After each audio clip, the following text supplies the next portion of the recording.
दशरथ की प्यारे 60,000 वर्ष की आयु है। और अरे 60,000 वर्ष की आयु में कहीं बेटा होता है? बोले एक बार भूपति मन माही। याद रखना, राजा दशरथ को बेटे की गलानी नहीं है, बल्कि इस बात की गलानी है कि भगवान ने वादा किया और इतनी उम्र हो गई अभी तक भगवान नहीं आए। इसका मतलब है कि भगवान कहीं झूठ बोलता है क्या? याद रखना, आज मैं आपसे निवेदन करूं, फिर कारण क्या है? यदि भगवान ने वादा कर दिया कि निरपतप तनय होब में आई, मैं ही तुम्हारा बेटा बनूंगा। यहाँ राजा दशरथ 60,000 वर्ष के, लेकिन इसके बाद भी भगवान बेटा के रूप में। कारण क्या है? क्योंकि प्यारे भगवान तो आना चाहते हैं, कारण सिर्फ भगवान ने कहा यदि मैं बिना गुरु पहुंच जाऊंगा तो संसार में गुरु महिमा कमजोर हो जाएगी। इसलिए भगवान ने कहा जिस दिन राजा दशरथ गुरु के यहाँ जाएंगे उसी दिन हम तुरंत उनके यहाँ पहुंच जाएंगे। इसलिए क्या लिखा है? अरे गुरु ग्रह गयो, अरे तुरंत मही पाला और चरण लाग कर विनय विशाला। आज जब तक गुरु नहीं मिलेगा प्यारे, गुरु कृपा नहीं करेगा, तब तक प्यारे भगवान किसी को नहीं मिलेंगे। ध्यान देना, 60,000 वर्ष की आयु है, लेकिन गए क्या? बोले गुरु के यहाँ। क्योंकि राजा दशरथ भी क्या वेद विदित तय दशरथ ना हो। यदि संतान ना हो तो ईमानदारी से बताओ वेद के यहाँ जाना चाहिए था कि गुरु के यहाँ? अरे वेद विदित तय दशरथ ना हो। ध्यान से देखा तो खुद समझ गए। बोले जब तक गुरु के यहाँ नहीं जाएंगे तब तक भगवान हमारे यहाँ नहीं आएगा।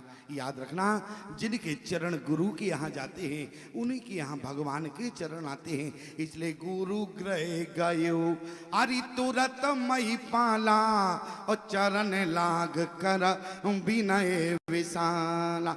धरौ धीर हुई सुत चारी। आज मनो गुरु वशिष्ठ ने आश्वासन दे दिया, बोले चिंता मत करो। बोले धरो धीर हुई यही सुतचारी। 4 होंगे। किसी ने कहा समझ में नहीं आई बात, यहाँ एक की है, तुम 4 की कर रहे हो। अरे एक की बात कर देते, 4 की बात क्या जरूरत है? अरे चाहिए तो एक है, चाहो तुम ही समान सुख, तुम 4 क्यों देने की बात कर रहे हो? याद रखना, गुरु वशिष्ठ ने कहा भगवान के यहाँ जाओगे जितना मांगोगे उससे दुगना मिलेगा। दुगने का मतलब चाहो तुम ही समान सुत, तो भगवान समान भी लेकर आए, स्वयं भी आए। भगवान के यहाँ जाने से दुगना मिलता है जितना चाहोगे, लेकिन गुरु के यहाँ जितना चाहोगे उससे चौगना मिलता है। इसलिए धरो धीर हुई यही सुत चारी। और आज प्यारे गुरुदेव ने आशीर्वाद दे दिया। राजा दशरथ ने कहा गुरुदेव अब मुझे कुछ करना होगा क्या? राजा वशिष्ठ ने कहा राजन अब तुम्हें कुछ नहीं करना। क्यों? बोले अब सब कुछ हम करेंगे। बोले आप क्यों? बोले हम हैं आपके पुरोहित, और पुरोहित का मतलब होता है जो जजमान का पूरा हित करे। ईमानदारी से बताना, यज्ञ में आहुति किसने छोड़ा? बोले वशिष्ठ ने छोड़ा कि दशरथ छोड़ा? बोले प्रमाण क्या मिला? बोले साहित्य मुनि अरे आहुति दीने और प्रगति अगनी चरु करलीने। लेकिन एक बात समझ में नहीं आई प्यारे, आप भी समझ पाए क्या? बोले श्रृंगी ऋषि अरि वशिष्ठ बुलावा और पुत्र काम शुभ यज्ञ करावा। इसका मतलब क्या होगा? या तो वशिष्ठ पुत्रेष्ठ यज्ञ कराना नहीं जानते, इसका मतलब यही तो हुआ कि या तो वशिष्ठ पुत्रेष्ठ यज्ञ कराना नहीं जानते हैं, इसलिए श्रृंग ऋषि को बुलाया।